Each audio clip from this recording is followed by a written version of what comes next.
first of all, I want to introduce Jonathan and Michael. They are with Accelevents. I've known Jonathan for a while. He's been on the podcast before.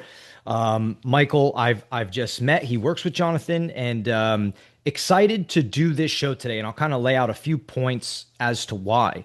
One is, as a trade show event company myself, Michael and Jonathan are in a little bit different of a space, but they're in the industry, obviously.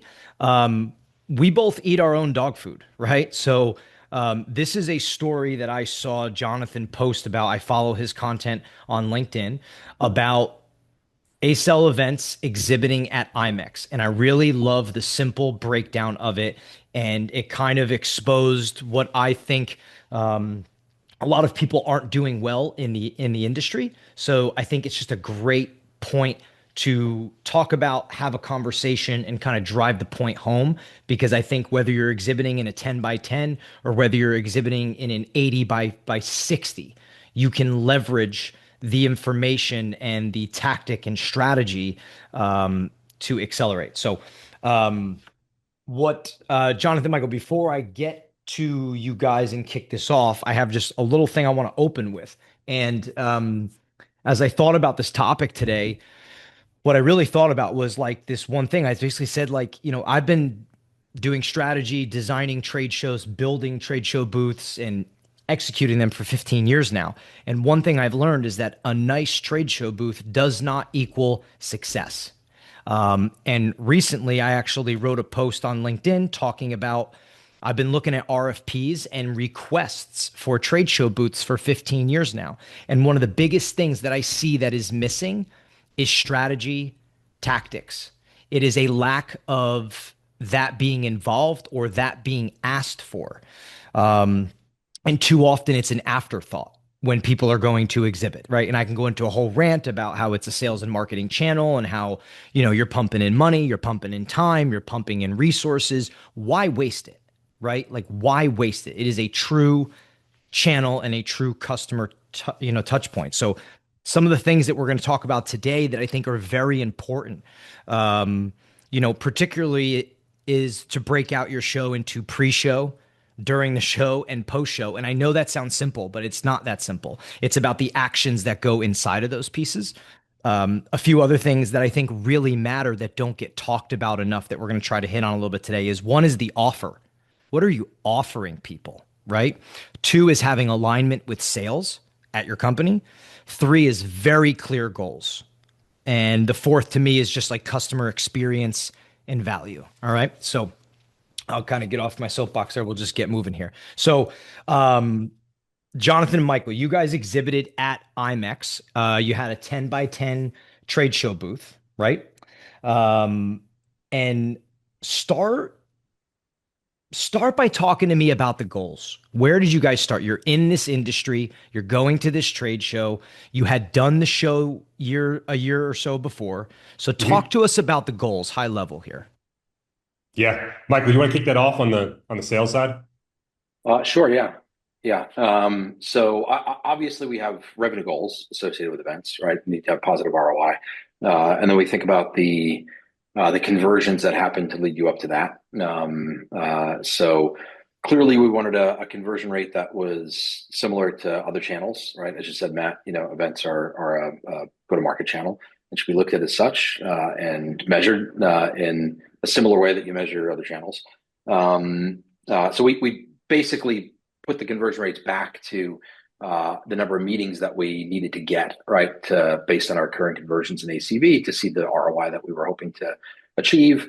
And yeah, I think we put a target of 100 meetings on the books. That was our goal. We felt like it was achievable. We put some stretch out there as well, but 100 was kind of the magic number for us. Always some stretch in there when you're doing it. What's interesting about you guys kind of working backwards there, with it, like you're basically saying like, okay, we have to convert a certain number of these conversations and meetings, because then you understand how many how many calls you're going to get after, how many deals that will lead to, how many of those deals will close. Like it's math. And I thought this was interesting. I talked to a friend of mine who has a small business and was wanting to do a trade show like from scratch. Not an ideal client for us, but just a friend that I'm talking to. And that is basically how I started the conversation. I'm like, how many people do you need to talk to, buddy? Like, what's your average sale? What's your average deal? What's the lifetime value? Like, just getting into the weeds of those things to say, like, can this show even produce for you if you go? Yeah, I agree with that, but I think there's also like when it comes to looking at if the show produced, there's almost two lenses. Well, there's really three lenses. There's a brand building element to it, but then there's the immediate ROI payback. So if you take all of the channels, all of your marketing channels across the board, you have an average time to close from first meeting. The reality is at events, that's not always the case because they're not all inbound leads, right? Not everyone's in Yep. market at that time. So in our case, we want exhibiting at a show like IMEX to be immediately profitable. In this case, it very much was, as was it last year, but we've increased that multiple quite a bit. But then also we have leads coming in from our time exhibiting at IMEX 2, 3 years ago as well. And the Yeah. reality is they're Touch still point. attributed to that event because that was the Yeah. first interaction. Yet they were in a 2, 3 year contract with a competitor at the time. So talk to me about the previous. I think that's a great point. And that's kind of a whole other discussion about the touch point, right? And Yeah. kind of like how events operate. Too many people look at it in black and white, right? Whereas it is the customer life cycle, it is the journey of your customer and deciding. I'm always advising people, hey, event by event, tell me what you believe the predominant touch point of the audience is, right? Is this, you have a lot of people that are in the deal cycle? Do you have a lot of people that are building brand awareness? Do you have a lot of people that are maybe customers, old customers, and kind of trying to navigate that? In the post that you wrote, Jonathan, you guys talked about 116 meetings, and that was up from 81 the previous year. Let's talk a little bit about how you went from 81 meetings to 116 meetings. Yeah, and I think we had 126 scheduled, and then we had about 10 no-shows. 10 no shows. Um, Yep. the big difference between what we did the prior year to this year was twofold. Um, and I'll let Michael speak about the outreach we did. But the other thing that we had, in addition to just exhibiting there, we also rented out Topgolf. And we had, I think it was about 212, 215 people that registered for the Yeah, on Topgolf Topgolf. event that we did. We actually set up a whole approval workflow for that because we want to make sure we had the exact right ICP, and a lot of people want to go to golf. You know, your background's a testament to that. But a lot of people want to go to the golf experience. But having that offer made the outreach that we did do that Yeah. much more viable, and it got us on folks' radar so that as they were booking their meetings for that event, they were more inclined, more interested in meeting with us, even outside of that Topgolf event.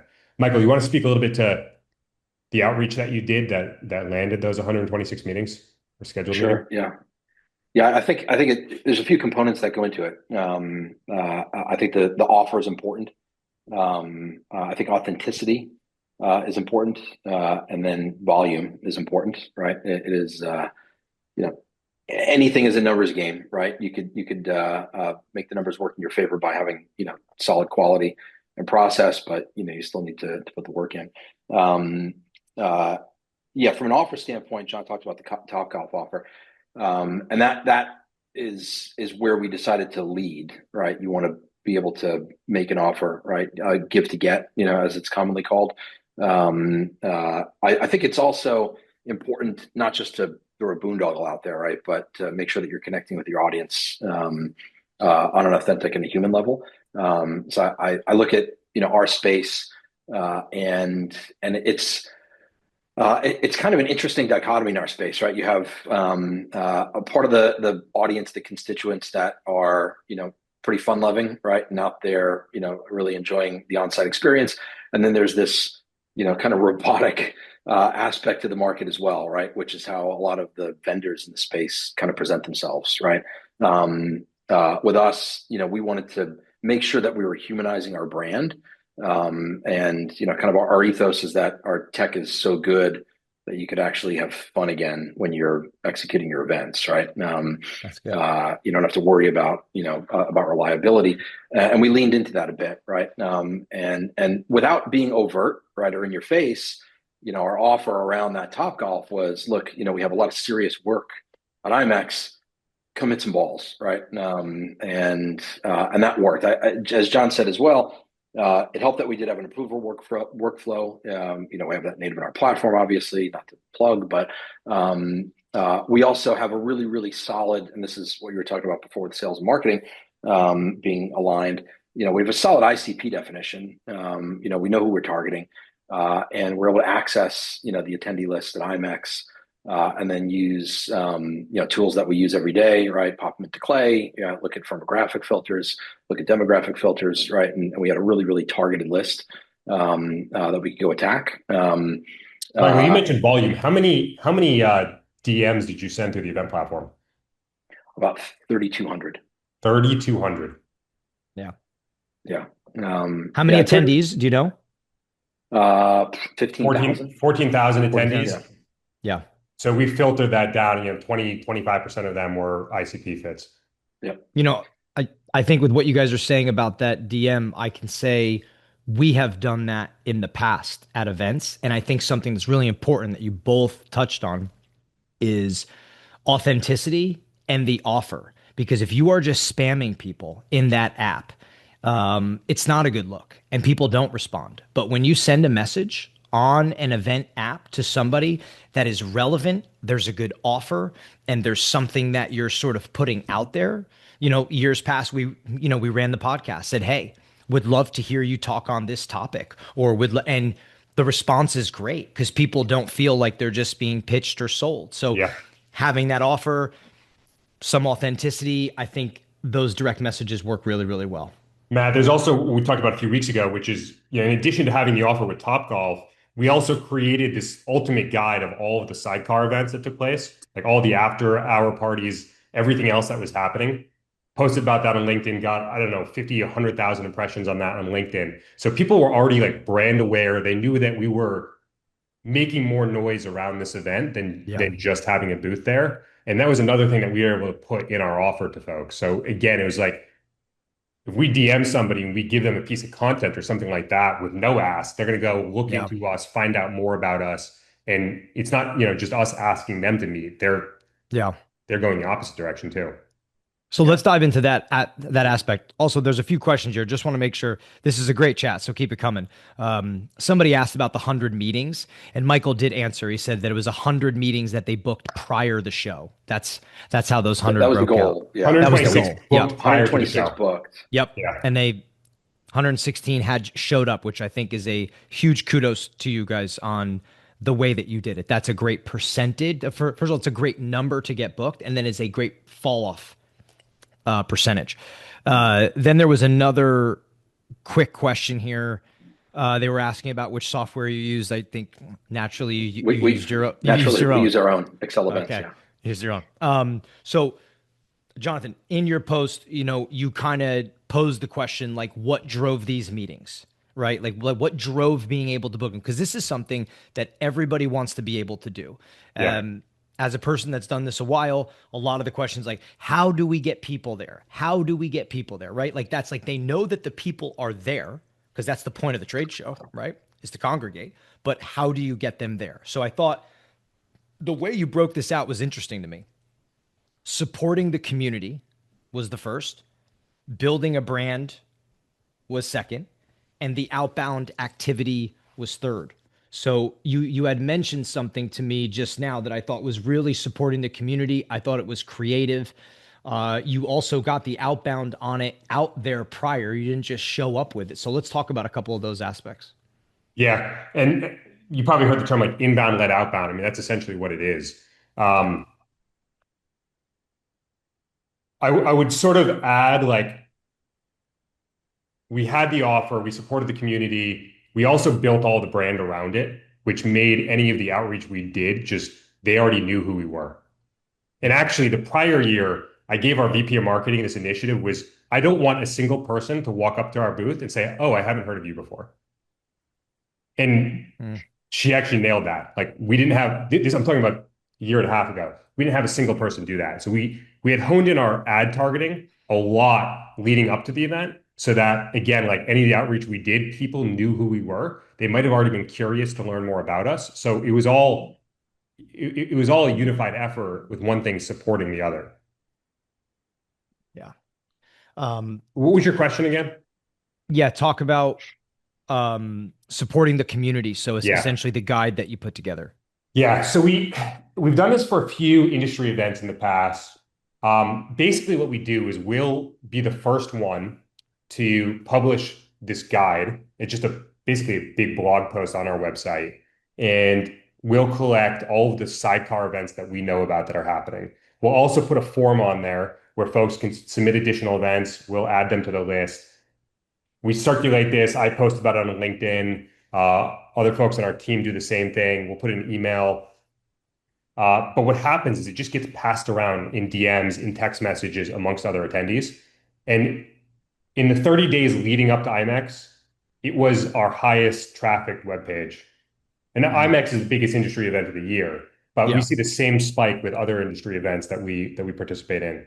And then the other part of it is that because we own the page, we get to do things like put our Topgolf event at the top of it. We also will host a meetup at our booth. So in our case, we'll get a whole bunch of agency professionals together, and we can push that information because we're sort of the source of truth for where all those extracurriculars are being listed and taking place. And Love again, that. like, yeah, there's a little bit of self-serve in that, but at the end of the day, it really is a resource for everybody who's at the event. Yeah, I mean, it's self-serve, but it's driving value and it's driving experience for people. Right, 100%. I It's mean, also a signal that, sorry, John. no, it's clearly driving value because we see how many views it's getting and how much it gets passed around. And we even hear people come up to us at the booth and say, "Oh, you guys are the ones who put that guide together." Yeah. Mike, you gonna say It's something? Yeah, it's also a pretty strong signal that we are part of the community, right? Hmm. We know what's going on, right? We're not just slinging products out here, right? We have planning backgrounds, right? We're I've been in this industry for 20 years, John, over 10 years, right? I mean, so we live and breathe this. And that's where the authenticity and the humanizing of the brand come through is, we know it's important to you, right? We're part of the same community, and that that shines through, and that gets obviously really really good responses. And Michael, it's talk. also Michael talked about this already, but like having fun with the whole thing. So Michael, to plug him for a second, he's our CRO. He was previously CRO at two other event tech companies. The number of people that walked up to him, like event tech industry people, and said, "It looks like you guys are having a ton of fun in your booth," that like made my day. Yeah. And it resonates. Like customers feel that. They see that too. Like we had a great team dinner before the first day of the event, and it just like getting that camaraderie, getting everybody on your team on the same page, them just being able to like bounce off each other, work off each other, hand things off. It shows. People see that. They want to be part of that. They want to know how you have that energy. It just sucks people in. Yeah, agreed. Michael, from the pre-show side, obviously you have to own a lot of this as the CRO, right? How do you leverage your team around you? Obviously, you're not doing this all by yourself, right? So what does that kind of look like? And I ask that because I think it's a unique perspective for a lot of corporate event marketers or directors of events that maybe are not sitting in a CRO seat or not in a VP of sales seat, um, to see sort of how a CRO who is leveraging an event would operate. Mhm. Yeah, it's a good question. I mean, orchestration first and foremost, right? I mean, it's a team effort, and getting everyone pulling in the same direction, right? The same goals and KPIs is super critical. I'm fortunate that the team is really high caliber. And John talked about the omni-channel approach, right? So we had our marketing folks that were looking at the list, enriching that with Clay, building out our messaging, building out our Topgolf activation, helping with the distribution there, right? Doing some organic social posts, email campaigns after the Clay enrichment, right? So that was marketing coming on over the top with a consistent message. Then we had our sales team that was doing what they do best, right? Which is engaging with the community, right? So they were sending individual LinkedIn messages. At IMEX, they have a portal, so you can DM in the portal. They were, getting a little bit of virality out there, right? Getting their micro communities to get excited about the event and the activations that we were doing. And we had our account management customer success team that was kind of mobilizing our customer base, right? And they're sharing our offer, right? And highlighting and amplifying our social presence around the event. So it really was kind of the full bow tie model, Yeah. if you will, right? That was enacted. I think for me, my participation, it wasn't just about orchestration, and this also leans into authenticity. I was in there. I mean, I sent a lot of messages, right? About 3,000 messages, in addition to what the team was sending, right? So you're talking about a lot, and that counts, right? And I think that's the other lesson that I could get on my soapbox for a second. When you're at an industry event, especially like a flagship industry event, if the executives aren't participating in the outreach, then you're missing a trick, right? That's a direct signal to your audience and your constituents about how much you care about them as an organization, right? John was sending messages, I was sending messages, right? It's not just a BDR team that's firing off semi-personalized stuff. It's it's clearly from the top that is signaling that the audience, the individual, the experience is all important, and that means something. One of the other things I That's a saw Michael and the team doing, they had a Slack channel where like I forget who it was, but had a lot of early success in the DMing. Somebody else asked, "What is your exact message copy?" So it's kind of like an A/B test on email, but you're doing the same thing in your DMs. Like, what is working? Okay, let's lean into that message that's working before we scale it to sending out 3,000 of those messages. The other thing that Michael mentioned is like whether it was him or the account executives, if there was a high caliber prospect, the account executives would DM Michael and I, and we would also send outreach outside of the event platform on LinkedIn or email to make that, even more personal, that we really wanted to meet you, that we care. I think, Michael, I think your point about the executives being involved is a huge nugget, and I think really good advice for everybody. Either of you can talk about this, but I'm just curious. I think a lot of times people get lost in poor messaging, right? Like when you are doing outbound, when you are using the app, when you are using LinkedIn, when your sales team is sending emails, when your marketing's creating a message. So talk a little bit about that messaging and like the way, obviously we've established having a good offer, right? You have to have something that you're offering. But other than the executive piece, any other things you think you did well from this messaging side as you're going outbound to all these different people? I mean, one thing just to go back what we were just talking about, which I think worked really well. There's so many events I've gone to where I'll get a DM from an SDR saying our COO, our CRO is going to be there. They'd love to meet with you. No, they don't. Yeah. You're just DMing me the same thing you DM'd everyone else. If the Yeah. CRO messages me, I'm going to respond. And we just flip that script. Like, we actually want to Yeah. meet these people. We did the work. Yeah. I love that. Michael, what Yeah, else on we the also messaging side was working? we didn't pitch. Mhm. There's nothing that turns people off more than hey, I'd love to meet with you and tell you about our market leading widget that we're gonna try to sling. Yeah, the gift to get is important, right? Authenticity is important. People know why you're looking to meet, right? It's not Yeah, a of course. secret. They But get it. Yeah. yeah, they get it. But there's it doesn't help anybody to be super overt in your with product positioning in those messages.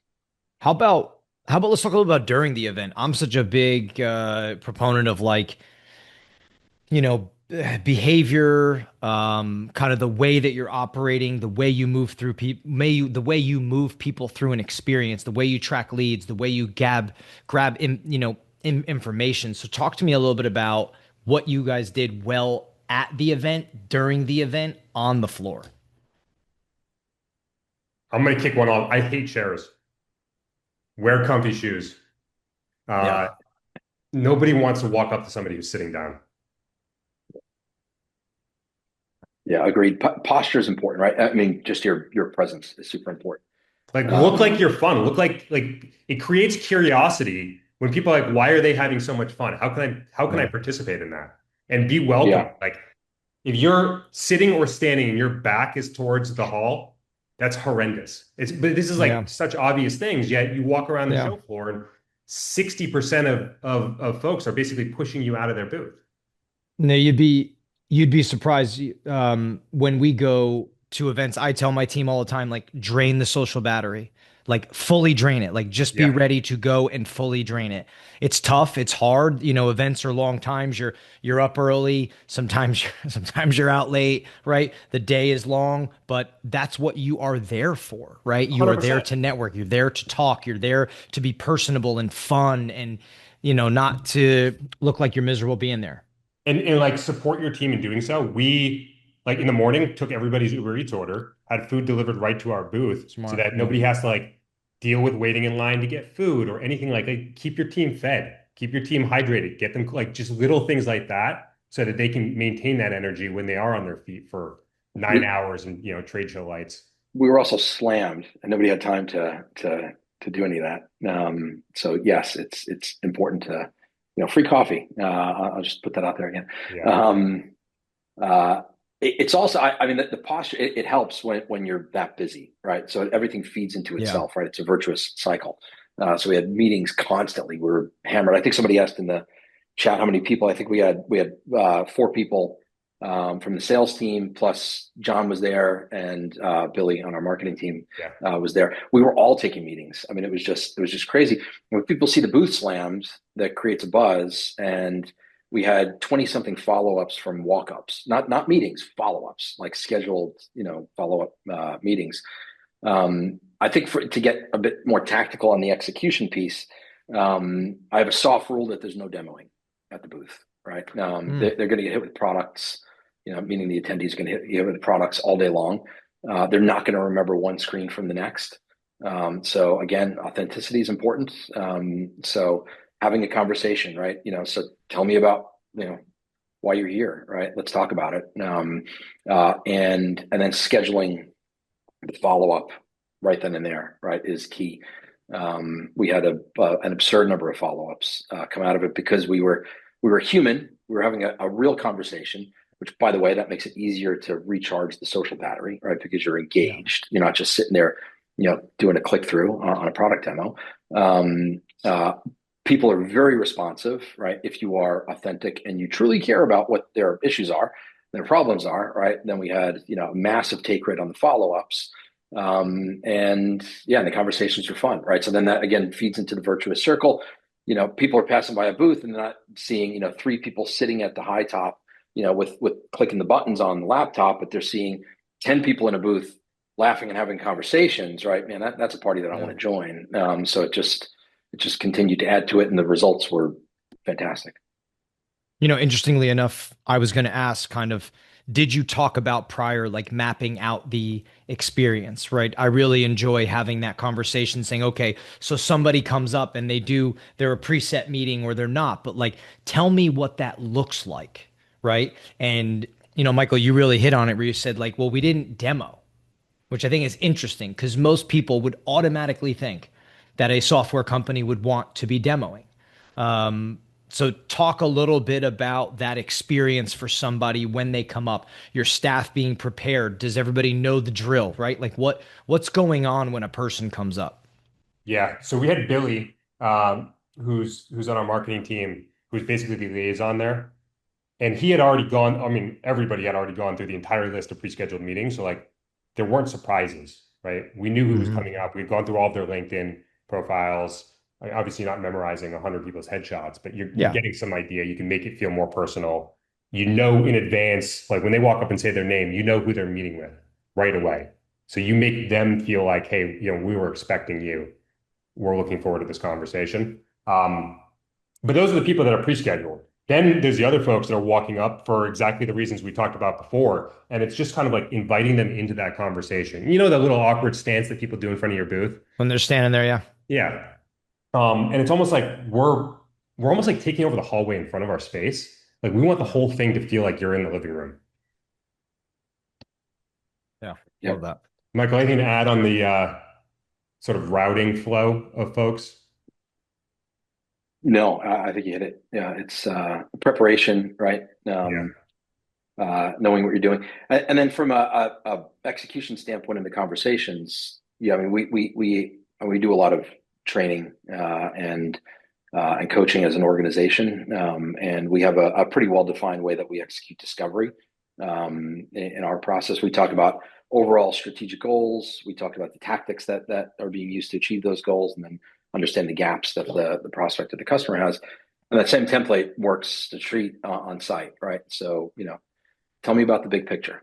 Why do you do Yeah. events? And it gets people talking about their reality, right? And most of their experience on the trade show floor is they're getting pushed on instead of pulled in, right? It's like, let me show you our thing. Do you have a mobile app? Let me show you our mobile app, right? Nobody remembers the features, right? But they do No. remember a consultative conversation. Uh, so yeah, I that's think it's how we interesting about you approach it. saying that, Michael, is there's been a ton of, I mean, I've been following a ton of data over the last like 3, 4 years that's been coming out from God, you name it. CEIR, exhibitor advocate, event marketer, exhibitor, like everyone's running their own data and getting it from the attendees and people that are showing up and are at, trade shows and events. And people are genuinely there to network. And I do think they are there to network with their peers is a factor of that. Secondarily, they're there to learn.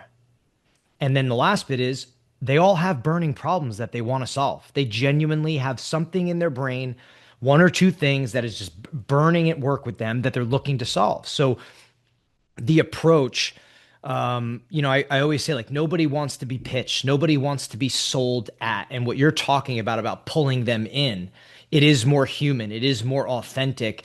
And by talking to them about those things, you're giving them value right there, as well as understanding who they are so you can decide how to follow up and how to deliver for them. Yeah. I think Even one of if the they other don't have a important elements, burning, like, sorry, go ahead, Michael. but even if they don't have a burning problem to solve, that's okay, right? Yeah. We'll talk. You know, what are you doing tonight? Great. Let's stay in touch. Yeah, and there'll be an opportunity down the road. But I agree. yeah, again, it's about meeting them where they're at as opposed to trying Yeah. to push product. It's like, I mean, obviously this is a B2B scenario. I think B2C is very different. But Mhm. with B2B, if you're not bringing folks who have deep industry knowledge, you're just gonna like erode your own brand trust. Like somebody's gonna walk up and be like, that person from so and so booth has no idea what they're talking about. Like it's a waste of time. It's gonna taint your brand on the aggregate. And in our case, we don't do that. Like everybody we had there had years and years of industry experience. So like Michael said, even if somebody walked up and didn't have some burning problem, they could tell us about what they're doing, and there was some other customer that had something that we could relate to, just share some insight or some idea or some other way that somebody implemented something. Just again, continuing to add value and sort of be that like free consultation and never talk about the product.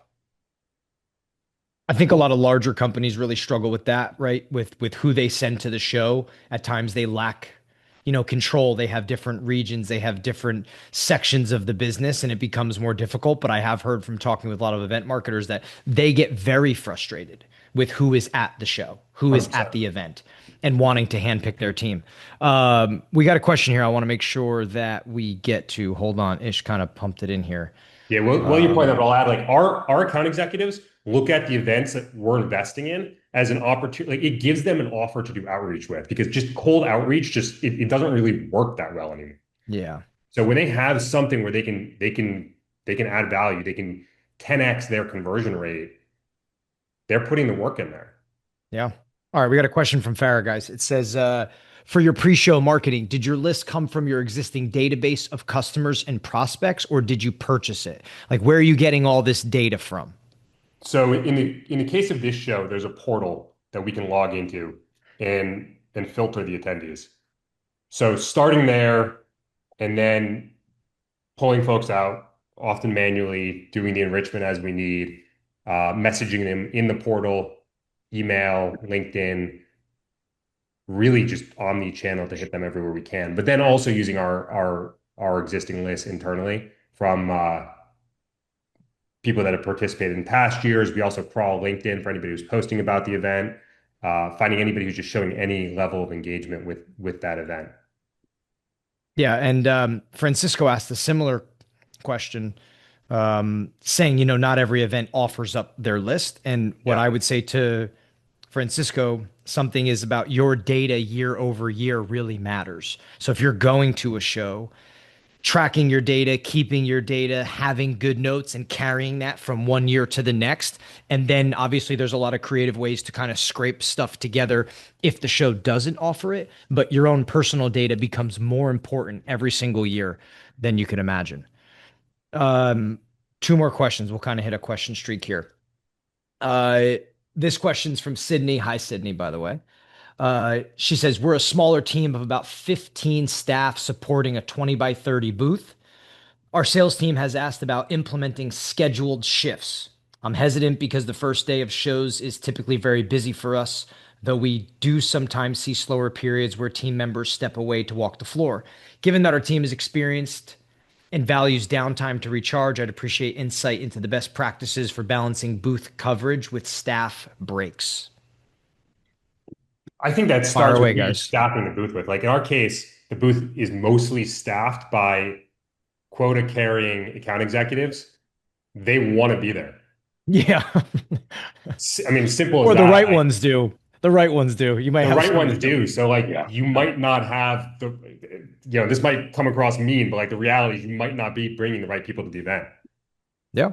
Yeah. If the feedback is, yeah, the booth wasn't that great, nobody came, then, I would question the choices, right?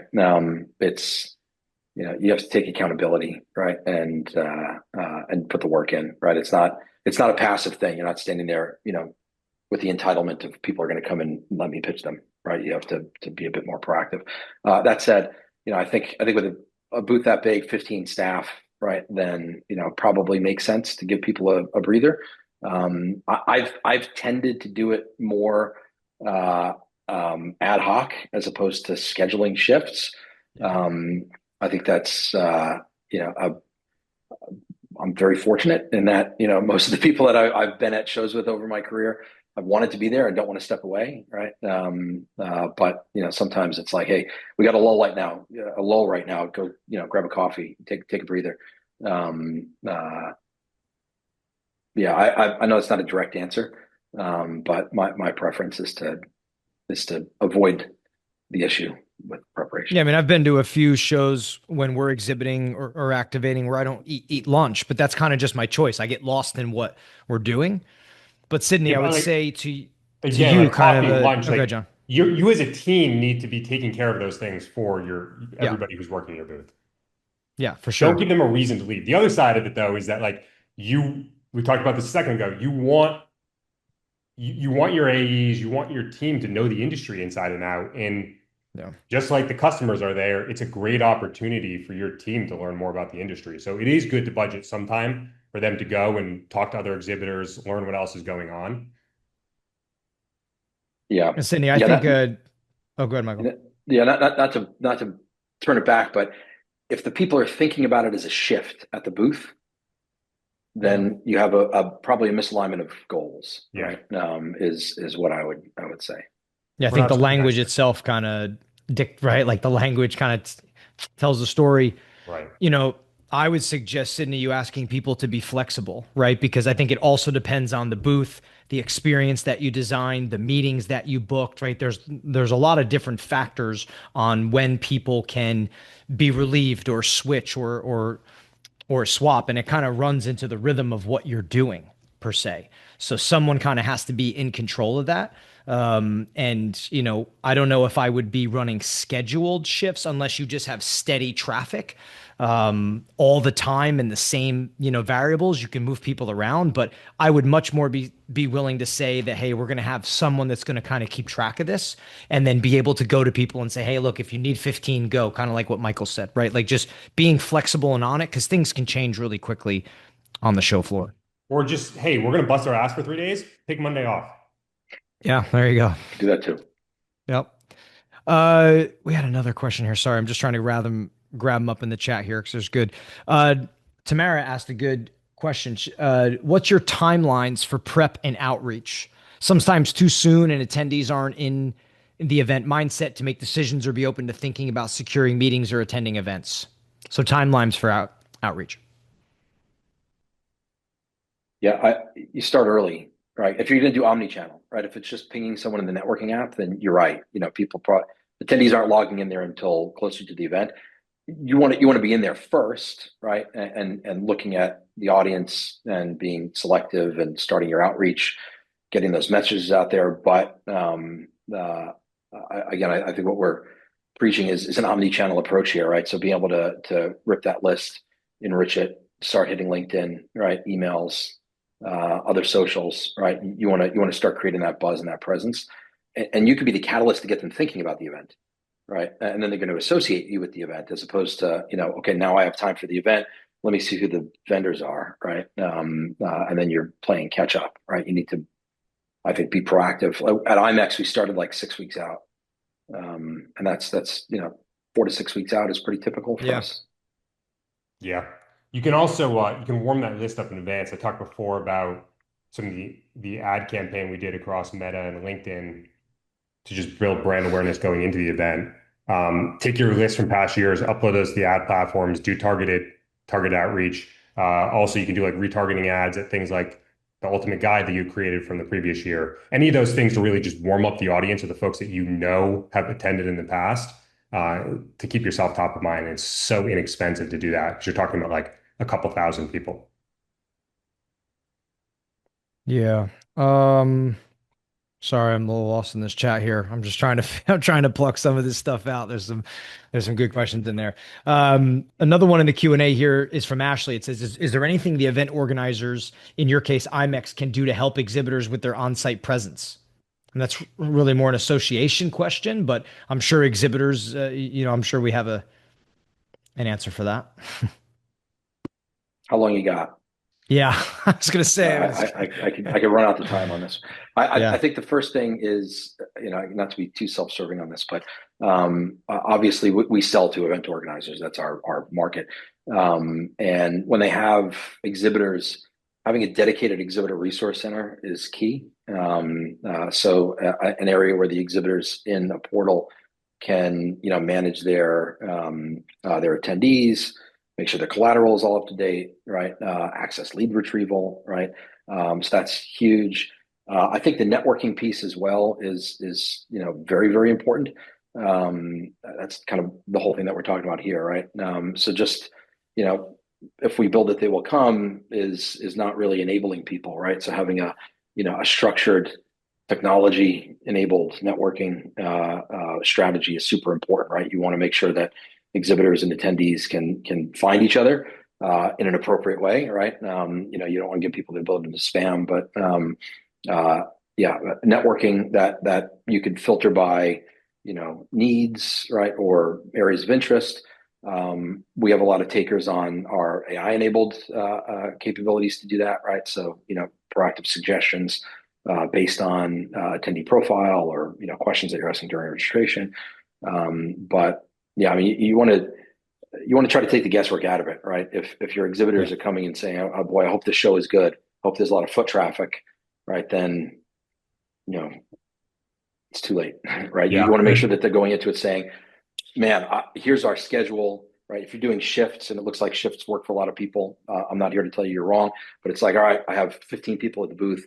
Their schedules are full, right? Everybody knows their shifts. They put their breaks in, right? And we're go, right? That's the optimal way to enable your organizers. And if you're doing a hosted buyer program, really being very thorough and thoughtful about what is the information that you need to ask of the buyers so that the exhibitors can go in there and put their preferences and really filter for the right folks so that they get the most value out of those meetings and they continuously come back. The other thing is if the event is focused on people having meetings, make sure that there's seating. Like if most of the booths that you're selling are 10 by 10 and folks are having 3 simultaneous meetings, they can't do that in their 10 by 10 booth. I mean, one of the things that we're talking about for next year is, do we expand our booth just to build meeting area into our space? Because if you're back to back, you don't have time to run across the venue just to find a table. especially during lunchtime when all those tables are taken. Actually, I also Um, think uh, that from the show organizer I didn't standpoint, say I we think. needed chairs at the tables. I just said we needed tables. Sorry, John. I think you broke up. I started going. But I was saying with with the organizers, I think that they need to be offering and allowing more creative sponsorships, right? Because there is an ecosystem that's there. You have attendees that are paying to be there for value, network, learn, problem solve. You have sponsors and people willing to pay that are essentially there because they want to engage with these people. So rather than separating them and doing everything you can to keep them away from them or to not pitch them, well, get creative, right? Orchestrate the engagement. Start thinking about how can you allow people to engage the right way and be a bit of an orchestrator of it. That would be my advice to any association. We have a question from Bethany, and then I want to get to the post show of this in the back half here, or last 10 minutes. Bethany asked a question about messaging a while back. And, we were talking about how to message people. And she said, should you keep the message simple? Who, what, when, where, not long paragraphs about who you are? Yes, Bethany, 100%. My thing is friendly, concise, and relevant. Like those are the things. You have to be friendly. It has to be a little bit warm, right? You have to be concise. You can't burn and waste time. No one's going to read a long paragraph. You have to get to the point, and then it has to be relevant. I hate when people send me messages at events that is just unrelevant to anything. Like, hey, you want to grab coffee? I'm like, I don't know you at all. So at least you got to put something in there that makes a little bit more sense. So those would be my 2 cents on messaging. I don't know about you guys. well said. Yeah. All right. Let's get to the back half of this. I want to know post show, right? So you guys book these meetings, 116 meetings. Let's talk a little bit about your post show execution. I think this is something that a lot of companies really drop the ball on. So let's wrap up with that here in the last 9 minutes. Let's talk to us about what you did, strategy, tactic, and how it went. One of our big initiatives for this year was to get the follow-up meeting scheduled on site. Not a we're going to send you an email. It Love was that. let's lock a time down. And Love Michael, that. correct me if I'm wrong here. It was 46 meetings we had scheduled, 42, something like that. Yeah, on the day, yeah, Yeah. 46. And then we did have some people, didn't make sense or did want to follow up, but Or needed to bring somebody else in and we needed got to to bring schedule somebody else in, after. look at schedules, all the usual stuff. I forget the exact number that we wound up with, but it was somewhere in the 80s of actual follow-ups that occurred, It's awesome. which was great. But yeah, more than half of them were booked at the meeting in the booth. Jonathan, that's actually one of my like I've had people ask me what are good KPIs, right? What are good leading, lagging type KPIs for being at these trade shows and moving into the post show. It's not always relevant, but one of my number one favorite ones is exactly what you just said. How do you get people to book meetings for after this show right then and there? Yeah. Not waiting and doing it afterward because how do you do it then and there? And I think there's a bit of an art form to that, right? I think it has a lot to do with what you guys mentioned about being authentic, the way you engage with them, but then also either having a bit of a script or having the ability to just say, hey, we've talked about A, B, and C. It's been a great conversation. I would love to get some time on the calendar next week. What does that look like for you, right? Do you have that script and that ability? And are people in tune to thinking about it? And I think that goes into planning. But that is one of the number one KPIs, I think, that would be leading indicators for success. 100% agree. Yeah, and it's to borrow or paraphrase from BB King, leave them wanting more, right? Yeah. And I think it's that not demoing strategy that works, right? So you're doing discovery, you're creating a connection, you're showing empathy, right? Yeah, you're talking about a solution, right? And look, in some cases, it's like, okay, look, we need to look at this, right? And sure, we have the laptops ready, but it's a very easy segue to say, look, I think we could really help you here. This isn't the time or place for us to really sit and focus on product. Let's put 45 minutes on the calendar, right? And if somebody says, I don't have my calendar with me, that just means I have no interest in following up with you because we all have our calendar with us Yeah. at all times. And I think there's in the Q&A, how do we schedule the meetings? Google Calendar. Boom, here it is. All right, what's Tuesday look like for you? Yeah. And then we book it. So Yeah, nothing, just old school We schedule the had meeting. all of the pre-scheduled, the 126 pre-scheduled meetings. We had all of those contacts pre-imported into HubSpot, our CRM. So everybody had gone through their meetings, taken some notes in advance because we were so back to back. You didn't have any time to do research or prep before that person Mhm. walked up to the booth. Had to be ready to go with that. And then from the perspective of what Michael said, yeah, it was super quick just to schedule that meeting then and there. Yeah, and I see in the chat a QR code on a sheet. Actually, I don't have it with me. The back of our business cards has our QR code to our HubSpot meeting link. Yeah. Nice. Yeah, there you go. So that was Very easy, right? techie of you guys. Very, Yeah, very techie of you guys. Nice. Yeah. yeah. So super easy there. But most of the time it was literally just here's the calendar. What's Tuesday look like? Let me And let me yeah. ask you both this. I'm assuming it's probably not a wild assumption that you were going to go back and exhibit at IMEX. So from each of your, I wish I could earmuff one of you while you talk and then go to the next one. But what do you think are some of the main changes or things that you will do differently after having success going into IMEX this year? Who do you want to go first? You go first. All right. Yeah, I think John touched on one, right? We were cramped at the booth. So I think a larger booth space is in order. Yeah, in terms of different tactics, I mean, we'll try some different things, right? Mhm. We are thinking about some partnership stuff for additional activations. So we had our Topgolf event, which was ours, and we'll do that or something very close to it. That's an owned activation.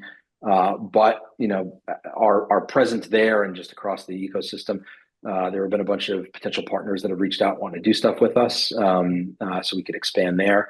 And I think that'll be an interesting look. And then just continuing to refine, right? I think we enriched the list, but we didn't do any real geo targeting, right, in terms of our display, right? So we'll probably play around with some of that. IMEX is in Vegas. There's not a lot of people that there's some people who live in Vegas, but it's not like New York where you could just target your personas in New York and assume that they're Yeah. going to go to the event. That said, looking at some geo targeting in the region would be something that we'll play around with. But yeah, nothing wholesale different. It's just how do we tweak it, and really look at every conversion point, and try to optimize. Jonathan, what about you? On the booth design side, talked about it a little bit already, but just expanding opportunity to take some of those meetings in our booth. One of the things that we did this year, we dropped having a monitor or TV in the booth at all because we don't do any demos. Really didn't move the needle for us. We focused our booth design on really just putting our brand out there. We Yeah. wanted people to recognize us as they were walking by and remember us as they left. Along those lines, you probably know the name of it, but one of the hanging logos above our booth, we want to make ourselves even easier to find because we invest Yeah. so heavily in brand awareness before the event. We want people to see that and come up to us and say, "Hey, I'd love to learn more about you guys. I see you everywhere." Who who has the better golf swing between you two? Top Golf. Who's got the longer drive or who's got the better swing? I feel That is the like I question. feel like I I, now know who has the better swing. It's Michael. That's yeah, what you yeah. I just have said. better mechanics, All right, but love yeah, that. John Love outdrives me that. by like 80 yards. Um, Gentlemen, we held close to 60 people for an hour here. Lot of good information in the chat, lot of good questions, a lot of good back and forth. I really appreciate you two doing this and kind of opening up what you did and talking about it. Jonathan's always good having you on, man. I appreciate our friendship and talking and everything like that. Michael, good to meet you. Thanks for doing this. Jonathan seemed like he's incredibly lucky to have you on his team. So everybody else, Goes both ways. yep. Thank you as always for tuning in. Hopefully we gave you a good hour here. We're live again in 2 weeks on Wednesday at 1 o'clock, same time, same place type deal. Um, Jonathan, Michael, thank you guys. I really appreciate it. That was fun. Thanks, Matt. Yeah, Yeah, good it time. was a good time. All right, guys, we'll talk to you soon and we appreciate Yep. it. And everybody, thanks for showing up. We'll talk to you Thanks, later. everybody. Bye bye.